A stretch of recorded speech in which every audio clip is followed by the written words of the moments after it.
유정아, 너 이번에 유럽 간다고 했지? 환전은 했어? 응, 했어. 이번에 일본 간다며. 갔어? 애나? 당연하지. 애나 싸서 엄청 이득 봤어. 작년보다 한 20만 원 정도 이득 봤을걸? 진짜? 그게 말이 돼? 나 엄청 손해봤는데? 나 이번에 1000유로 환전해가지고 거의 15만원 가까이 손해봤어. 아니, 지금 같은 시기에 이렇게까지 손해보는 게 말이 돼? 그러게, 근데 왜 같은 시기에 나라마다 환율에 차이가 있는 걸까? 아, 나 이거 화나서 이거 알아야겠어. 이거 승범 선배한테 물어보자. 좋아. 전화해볼게. 오케이.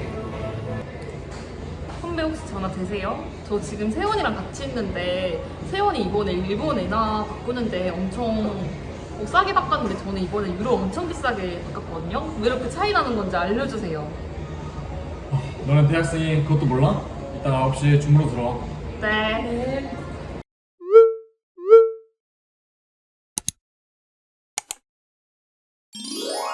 얘들아, 이 경제 잘할 선배가 외환과 환율에 대해서 알려줄게. 외환은 하나의 국가나 지역의 화폐를 다른 국가나 지역의 화폐로 교환하는 걸 말해. 세원이랑 유정이가 우리나라의 돈을 일본의 엔화랑 유럽의 유로화로 바꿨지? 그게 바로 외환 거래야. 세원이랑 유정이가 원화를 외국 통화로 환전할 때 돈을 교환하는 비율이 있었지? 엔화는 100엔에 870원, 유로는 1유로에 1,500원, 이렇게 말이야. 이 비율이 바로 환율이야. 둘이 같은 시기에 환전을 했지만 세원이는 이익을 보고 유정이는 손해를 본 것도 바로 환율 때문이라는 점. 여러 국가의 통화 간 거래 비율인 환율은 외환을 사고 파는 외환시장이라는 곳에서 결정해. 어떻게 결정하냐고? 지금은 이것만 기억해. 인기가 많을수록 비싸다. 예를 들어 원화와 엔화가 외환시장에 있다고 하자. 엔화를 원화로 교환하려는 사람이 많으면 원화의 상대적 가치가 올라가고 엔화 환율이 내려가. 반대로 원화를 엔화로 교환하려는 사람이 많으면 원화의 상대적 가치가 내려가고 엔화 환율이 올라가지. 환율을 결정하는 제도는 크게 고정환율제와 변동환율제로 나뉘어. 우선 고정환율제란 특정 외화에 대한 환율을 고정시키는 제도야.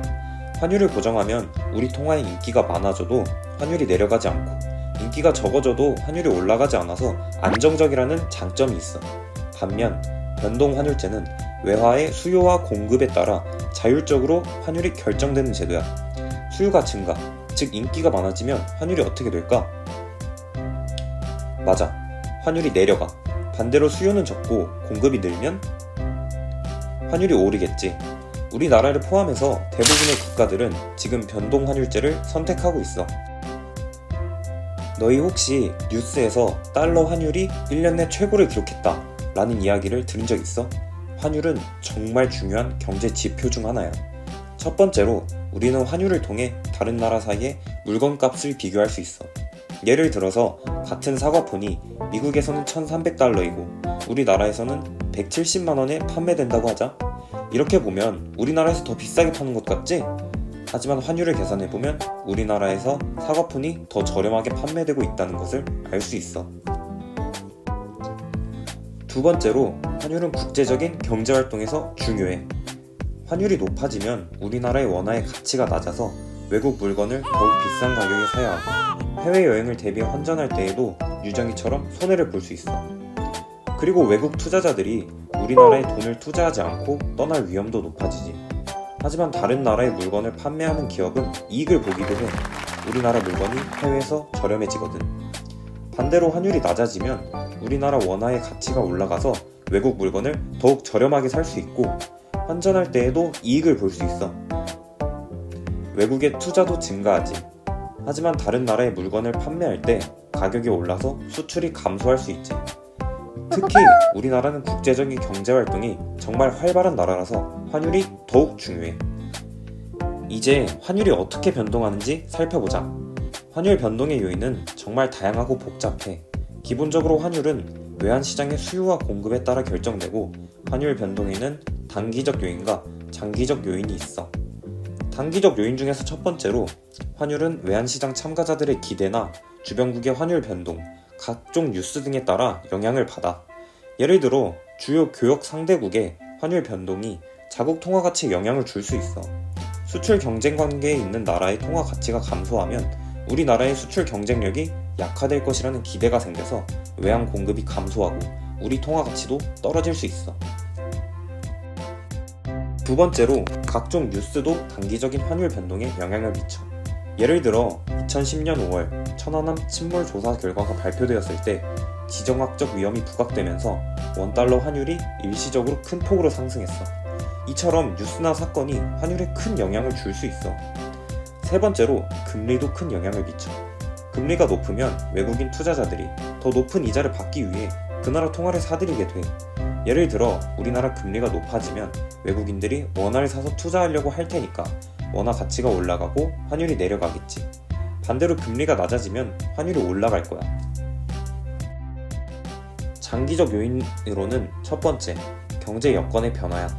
각국의 물가 수준이나 생산성 등 경제 여건의 변화는 장기적으로 통화의 가치에 영향을 미쳐.